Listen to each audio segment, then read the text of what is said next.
Chapitre 1er. La Genèse. Tout a commencé un jour de beau temps. Ce jour est l'un des plus merveilleux de tous les jours de toute une vie. Lui est ensoleillé. Le ciel, lui, est ensoleillé. En cette histoire, le ciel est le domaine de l'homme nuage, le saint Kouglof, le gardien des clés du domaine des cieux. En l'histoire, le pâtre des pâtres, le Voris Jules Ier, vit ce jour-là, en l'histoire de ce jour qui lui est merveilleux. Le Voris Jules Ier est le maître du livre, il est le maître de chacun de ses mots, il est la glorificence du dessin subtil du livre qui lui est sacré. Le Voris Jules Ier, lui, est au centre de la pièce, cette pièce est sombre, une table se trouve en bordure de la pièce, cette table est une grande table de jeu d'échecs, il y joue de temps en temps avec son frère qui lui aussi est fils de Thor. Le popé universaliste, le Voris Jules Ier, Thor est une référence sur les sujets martiaux, sur les sujets de magie, que sur l'art de conquérir la vie. Thor, le fils d'Odin, le fils qui par ce jour, pour la grâce, coule le sang du prophète Odin en les veines du Voris Jules Ier, afin de l'animer pour écrire ces jolis mots. Notre héros, le héros de l'histoire, le pâtre, le Voris Jules Ier, est de souche helvétique, ainsi que Allemand, son grand-père, du côté de sa mère, lui avait conduit des avions pendant la guerre du côté du sanguinaire psychopathe Adolf Hitler. Le héros n'est pas néo-nazi, mais il respecte le symbolisme des rituels de croix de guerre. La croix de Thor n'est pas pour lui une infamie, elle ne l'était pas avant la Deuxième Guerre mondiale, elle n'est toujours pas à ce jour à ses yeux. Le Voris Jules Ier est l'icône sainte des runes de ce nouveau millénaire. Il est le cœur de ses ancêtres dignes, gardiens du véritable sens de l'ésotérisme sacré donné à l'homme par le prophète Odin. Odin a une grande place en le cœur du popé universaliste.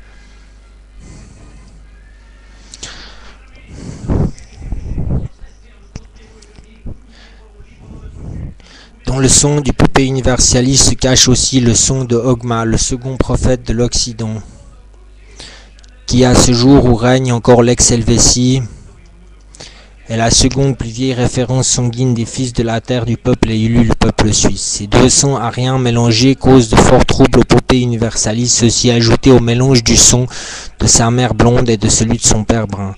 Le Voris Jules Ier est au centre de la pièce, il est sur un coussin où il est plongé dans profonde méditation. Cette méditation est pour lui importante et de grande envergure. Son équilibre est troublé par ce mélange, ainsi par cette profonde méditation, il pense pouvoir trouver une raison et une façon de vaincre cette torture à son équilibre. À ce moment de l'histoire, il ne sait pas trop qui il est plongé dans son univers méditatif où seul compte l'esprit de cette méditation. En cette méditation, il se rend compte qu'il sait et qu'il ne saura jamais ainsi qu'il n'avait jamais su. Ce mélange de sons est de celui de son grand-père suisse qui était de son vécu un grand marabout helvétique à la tribu vaudoise des Carmouches. Un bon Suisse typique à la carrure de vachier, les cheveux bruns, digne et représentatif de la section Alpina, celui-là était communiste. Son grand-père allemand, lui, de sa vraie identité, était de la Waffen-SS Gestapo. Durant sa méditation, le popé universaliste inspire le rêve à la recherche d'un équilibre entre ces deux philosophies opposées qui coulent en le mélange de son son qui est propre au sien, le son nouveau de Sovulo Manas Lagu Ethnica. Le popé universaliste est plongé dans cette méditation transcendantale depuis de longues heures, continuellement étendue sur de nombreux jours. Il vague au monde du Gershminal, le 1374e niveau de la connaissance, sur ce sujet, objet de sa souffrance, trouver l'équilibre qu'il n'avait jamais eu afin de trouver la solution pour éteindre la guerre qu'il avait en son cœur.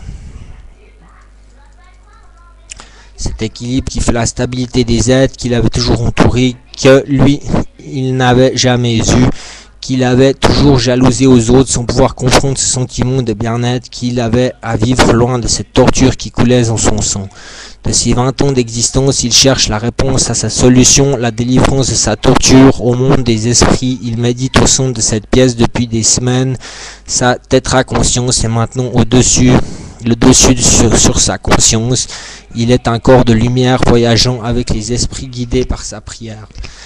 Voilà des semaines que cela dure, son corps est inerte, il vit en prière, son instant de vie n'est plus que spirituel. C'est en cet instant méditatif qu'est née l'histoire que moi qui écris ces mots me suis transformé sans lui pour qu'un jour le livre existe, afin que les gens puissent interpréter la tonalité de ma prière.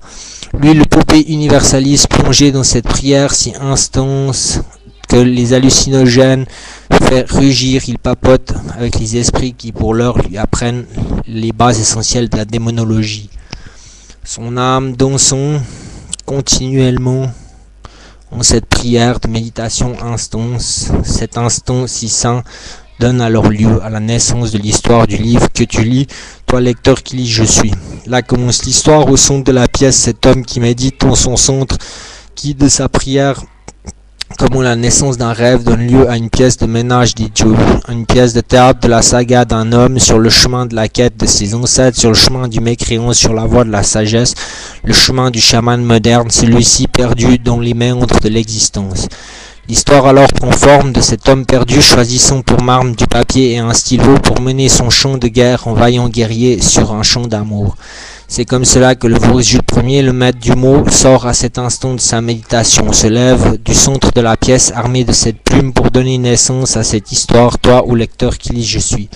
Cette histoire née dans la prière, expression de celle-ci comme un legs salvateur à l'humanité, une suite de symboles qui forment des mots, script d'une prière luttant contre une haine qui le ronge depuis la tendre enfance, comme un monde qui n'est pas le sien, mais l'est par la force des choses, par la compréhension de la vie des gens afin de porter la délivrance des péchés du monde, atteignant ainsi le destin par les voies impénétrables du Seigneur. Au centre de cette pièce, c'est maintenant confirmé l'âme d'un chaman, s'est réveillé un magicien au matin d'un éveil de longues années de méditation intense. Sur l'établissement d'une doctrine corrective au présent de la raison de sa haine. En réponse à cette prière, le Popé universaliste a reçu alors pour mission du prophète Wouton l'écriture de cette histoire au bonheur de l'ésotérisme, la magie, les secrets et les traditions. Le sens propre de la juste direction de la spiritualité lui a été révélé par le prophète, afin qu'il puisse faire vivre l'histoire et que les lecteurs perdus puissent ainsi se retrouver dans ce livre grimoire de la doctrine primaire du Popé universaliste, ceci dans les millénaires à venir. Non que le Popé universaliste soit Dieu en personne, mais le père de cette sainte doctrine qui régnera ces millénaires à venir, car il est le premier des Voris Jules, son travail est la raison des Voris Jules prochains. Le Popé universaliste est homme fait de chair et de sang, infime grain de poussière perdu dans l'océan de l'univers de l'éternité, pourtant sa prière est la plus réelle des vérités. Le Popé universaliste est poussé par la force, la puissance qu'a généré la prière de sa méditation, comme si c'était la voix du prophète Odin qui le poussait à délivrer le message, ou le doigt de Dieu qui le pousse à utiliser ce stylo sur la table pour donner naissance à l'histoire. Écrire l'histoire est maintenant devenu un commandement, une mission divine ordonnée par le monde spirituel pour libérer cette doctrine sainte afin de marquer par les runes ce nouveau millénaire d'une histoire initiatique, doctrine de référence aux runes de cette époque de nouveau millénaire ainsi qu'au siècle et aux millénaires à venir. Marquer ainsi un nouvel élan des philosophies ancestrales pour que celles-ci puissent continuer à être perpétuées à tout jamais afin de pousser le grain de poussière du Popé universaliste à générer d'un autre grain de poussière d'un sens d'un vent nouveau et qu'ils soient ainsi générés dans l'éternité, se sentant eux aussi fils de Yoba.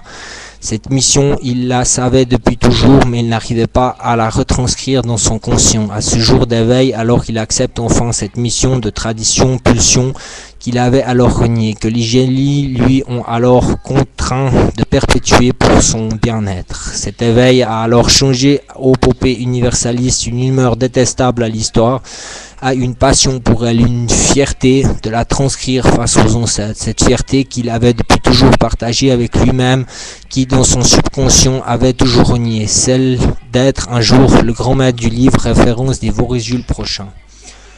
Le Popé universaliste avait depuis toujours eu peur qu'on le prenne pour un fou. Son éveil a alors chassé cette crainte maintenant qu'il sait que sa vision est réelle. Ce qui l'empêchait de réaliser son œuvre était la folie que engendre le mécréance des gens. Cette folie qui l'avait contraint à refouler la vérité de son dessein. Ces fous avaient cherché durant toute sa jeunesse à le placer sur un autre chemin que celui de saint, qu'il y avait été ordonné à sa naissance. Il avait alors lutté toute sa vie pour éviter que de refouler son dessein ne le tue. Cette fierté pouvant alors s'exprimer librement, cet éveil l'a délivré. Maintenant le Voris Jules Ier s'est mis à écrire ces mots. Cette folie qu'il avait matée durant sa méditation s'était transformée en sainte folie pour le mener de l'éveil à l'écriture de l'histoire, une folie saine qu'il avait eu la chance de connaître pour être à ce jour le Maurice Jules Ier sur le chemin et la force d'établir l'histoire, cette saga, sa philosophie et sa doctrine dans un monde qui sera dès lors le sien. Odin lui avait posé ces défis, maintenant il les avait bravés pour l'œil d'un lecteur. Cela peut paraître chose facile que d'écrire une histoire, mais le Poupée Universalis, lui maintenant, écrit l'histoire. Écrire l'histoire est une chose difficile car faire défiler le défilé des mots éternels n'est pas impossible. Oui, le Poupée Universalis maintenant commence à le faire et en donnant naissance à ce jour de son incarnation, il n'avait encore jamais connu un défi pareil. Cet éveil a fait d'une passion l'écriture de l'histoire. Pour le Maurice Jules Ier, l'histoire est alors devenue un sport, sa vérité que seul son égal puisse surpasser afin que lui-même puisse surpasser son ego afin de mener à mieux l'histoire. Là se trouve la clé de la beauté de l'histoire. Le secret est l'œuvre de son égal en l'histoire que seul le Poupée Universalis peut interpréter. Son égal n'est pas fait de chair et de sang, il est venu le guider pour retranscrire la volonté du prophète du territoire, des esprits à la vie du Maurice Jules Ier. Cet être, son égal, est Rabaté, Occident ou Meshkalito, citation exigée par l'intéressé. En Amérique du Sud, l'ange à tête de chien, il tiendra dans la vie du Poupée Universalis comme un bon chien de garde spirituel au corpus saint du spiritum de son Altesse, le Poupée Universalis. Son égal mène maintenant le Poupée Universalis à faire naître l'histoire en le vaillant gardien de l'Alliance Yodon, le Mescachien du pacte du Woy, l'ami du lecteur et le bon ange qui veillera à ceux qui auront la compassion du Poupée Universalis. En l'histoire, la sainte conception du Saint Yodon, l'image symbolique du monde, peut enfin se révéler au lecteur de l'histoire car maintenant le Poupée Universalis s'est mis à écrire.